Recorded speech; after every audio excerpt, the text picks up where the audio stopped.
Баршаңызға қайырлы күн. Менің каналыма қош келдіңіздер. Бүгін сіздерге закваскамен жасалынатын булочкидің рецептімен бөлісетін боламын. Менімен бірге болыңыздар. Закваска деп отырғанымыз бұл табиғи ашытқы біздің асқазанымызға, организмімізге жалпы өте пайдалы болып келеді. Олай болса бастайық. Бізге ең алдын ала дайындалып алынған осындай закваска керек болады.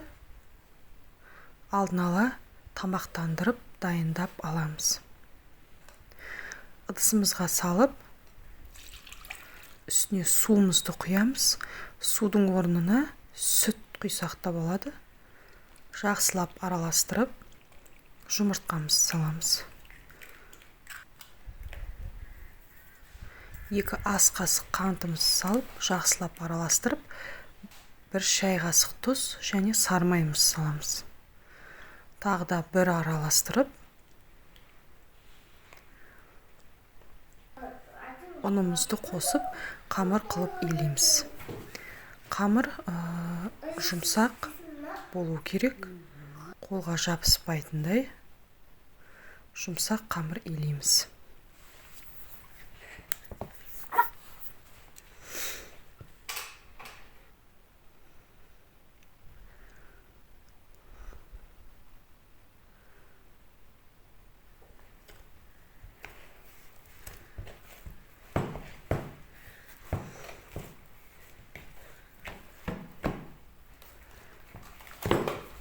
Қамыр міне осылай илейміз, жұмсақ.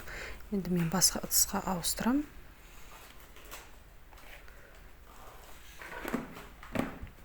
Бетін жауып 3-4 сағатта көтерілетін болады. Енді салмасын дайындаймыз. Салмасына сары май, қант және корица қосамын, 1 шай қасық. Жақсылап араластырамыз.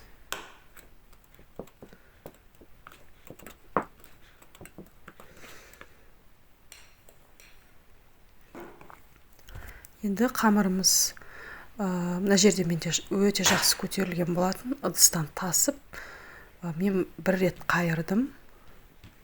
Енді примерно 1 сағаттай өтті. Қайырғаннан кейін тура 2 бөлікке бөлеміз. Теңдей. Енді оқтаудың көмегімен жаятын боламыз. Кішкене ұн сеуіп жібереміз.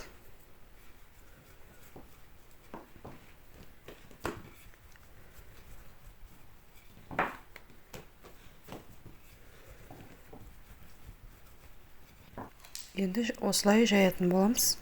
Одан кейін жаңағы салмамызды саламыз.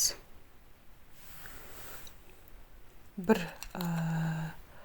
жақ бетіне ғана жайып шығамыз. Одан кейін ары қарай видеода көрсетілгенде жасаймыз. Біріктіріп,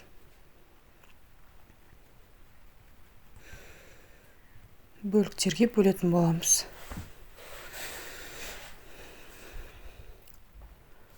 Осылай жасайтын болсақ, тез жасалынады, уақыт үнемделеді.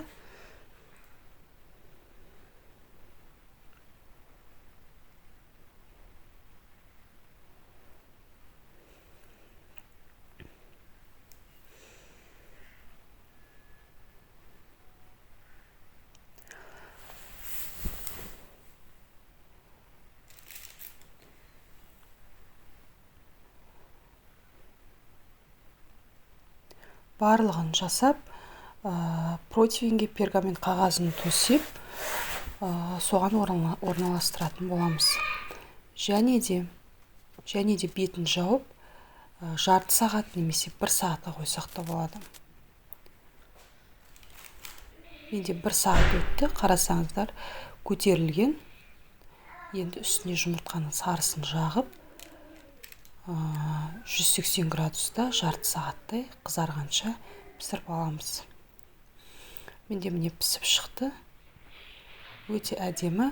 Корицаның иісі, дәмі сондай керемет үйлесім тапқан. Сондықтан жасап көріңіздер, өте керемет болып шығады. Ас болсын, сау болыңыз.